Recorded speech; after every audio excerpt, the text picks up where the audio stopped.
This is the Living Superfood Show. Okay, welcome back. This is Yamoya, and once again, I am with Bani from Sri Lanka.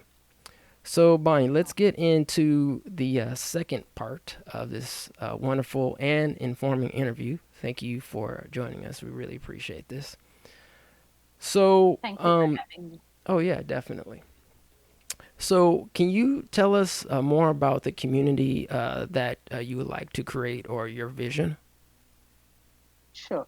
Um, so I think there are different groups that we're trying to connect together to create this community. So if you think of people like me, in other words, we were not from the agriculture world. We're people who've been doing, either corporate jobs or other work, wanting to get involved. What we bring to this community is we have the network of, for example, social media and online um, spaces to learn more about natural farming, permaculture, the pros and cons of doing it this way. All of that information kind of sits in the world I feel I come from.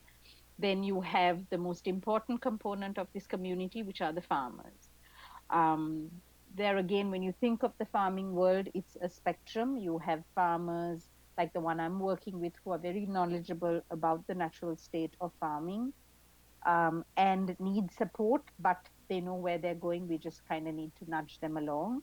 Then you have a lot of farmers, the bulk of Sri Lankan farmers don't understand the benefits of doing it naturally, or even if they know it, they can't afford to do it naturally, so they kind of go into the chemical usage, etc. Hence, some of the difficulties that we're talking about. So, I'd love to, or my aim is to kind of work with more and more of those farmers and find the right support system to make them understand how they can make a good living, keeping it natural. And then, of course, I do a lot of work in my present life, as in not the farming work. I do a lot of women empowerment work, etc.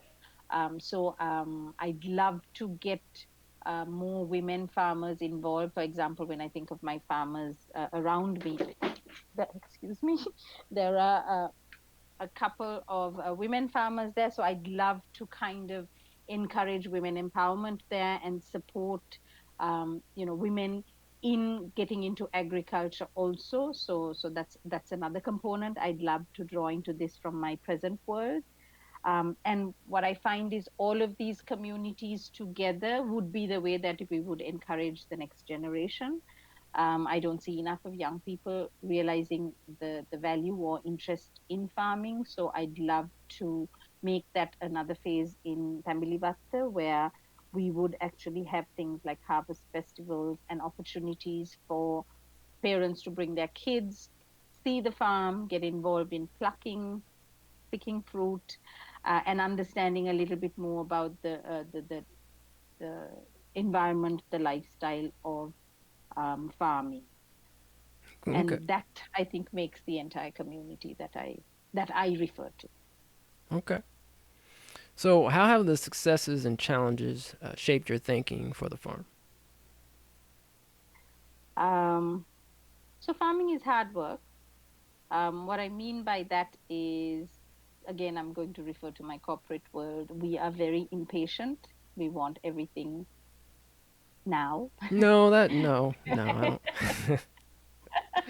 Yeah, maybe. uh, and I think what I have learned by dealing with the environment and agriculture environment is you have no control over the weather. You don't have any control in how fast it's going to grow. So you kind of do learn a whole heap of mindfulness without you even realizing it. And, that kind of gets things into a rhythm in a more healthier rhythm, if I may call Mm. it that. And I've loved it. Now, my farm is like 3 hours drive away, which I at the moment have no place to stay there. So I tend to drive 3 hours up, spend about 3, 4 hours, work with the farmer, uh, support wherever I can, and then come back. But I find that whole day, which is like a 12-hour day for me, which I do almost every week, every 2 weeks, uh, it's his own rhythm. And I find I have learned a lot more patience, and I've learned a lot more about people and just the ecosystem of how life goes on by being more patient and not trying to push it harder than it needs to be pushed. And I think that if I were to say one big thing that I've learned, it is patience. What I'm also trying to do, you asked about what my next steps are. I feel there is a lot more we can do to, one, share this whole culture with other people, and even from a making money perspective, or in terms of earning an income from it. I think there are a few more things that we can do to make it more financially sustainable, stable, and those would be the next steps that I'm hoping I can start on once COVID settles and we have a lot more access in Sri Lanka. Okay. So, what plans does, and once again, you might need to help me out with this, Thambiliwatte have for new Yeah. projects or expansion? Okay. So the first thing, well, I was hoping we could actually start it end of this year, but it seems like with the second wave of COVID, I can't. But first phase or the next steps was going to be where we would create what we call like harvest festivals. In other words, we would invite people to come and spend the day. We would have food made from things from the farm, or vegetables and fruit from the farm. We would have days where families could come and help pick the fruit, buy the fruit. Since it's coconut, coconut has lots of byproducts that they make from coconut, in terms of from the coconut shell, from the tree, etc. So I was going to feature a lot of these vendors who make things from coconut and other similar products in Sri Lanka, and make it kind of a day event where people could come and spend, learn more about the agriculture side of it, enjoy produce, um, and make it a day. And by the way, Thambiliwatte is by a river, so I was hoping to make it a little bit more of a fun event Okay. for the day. So that was going to be phase one. Phase two is going to, well, again, that was supposed to be March, but now I feel like we might have to push it further out next year, which was to actually start going into the option of things like homestays, where we build accommodation so that people can come and not just spend the day, but actually learn more about farming, be part of farming, spend a couple of weeks and help and understand the lifestyle of what farming is and some of the aspects that I spoke about. That was going to be phase two, when I start building some simple style accommodation on the farm. Okay. Well, that sounds like definitely an ambitious and wonderful plan that you have. So, just keep forward with your conviction and doing it. And I'm sure one day it will come to fruition. So, before we get out of here, I was wondering if you can please give the listeners some contact information, specifically social media, where people might be able to find more information about the farm. Sure. So at the moment, we have a Facebook page, which is Thambiliwatte, and an Instagram account. What we've tried to do on those pages is to showcase different aspects of the farm, but also giving you more information about the different aspects of farming. So, for example, a couple of the stories that you will find if you go to these pages right now is we have a small piece of paddy or rice farming also on the land, which I forgot to mention before. So there, how you actually cut the paddy and the whole threshing process to get it into a rice form.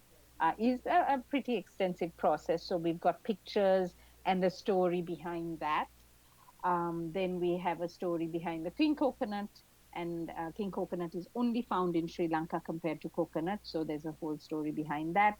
There'll be more stories about the home garden and how we are trying to give this home garden vegetable access to people in Colombo, which is the city. So like this, every week we're hoping to put out a different story about the different aspect of farming, but link it to Thambiliwatte so that there is a personal story with it as well. So hopefully that will help you understand farming a little bit more and a little bit more about Thambiliwatte. All right. Well, thank you for your time. We know it's actually later over here in the U.S., Yeah, but it's oh, it's definitely Sunday morning here. yeah. I think it's what almost close to noon out there. Yeah, Yeah. correct. Okay. Well, I'm definitely gonna get some shut eye, but it was definitely worth talking to you, and we greatly appreciate it. But before we go out, are there any words of encouragement that you can give the listeners before we sign off? Okay, so well, I guess I didn't know what farming was about 12 months ago, but what I can say is it's completely rewarding, and it's, I think, rewarding from a physical sense, but also from a mental sense. And I would encourage anyone to go into, even if it's a home garden or a garden, a balcony garden that you have, because I think working with the soil and plants is extremely good for you from in many senses. So I would encourage everybody to try. I don't have a green thumb yet, but I'm working on it. But I think it's it's something that I think everybody should try their hand at in some shape or form. And I would encourage everybody to try. And Moya, thank you so much for having me on the show. I loved it. It was so much fun. Good, good. I'm glad you came by the Living Superfood Show. So this is the Living Superfood Show, and until next time, everybody, take care.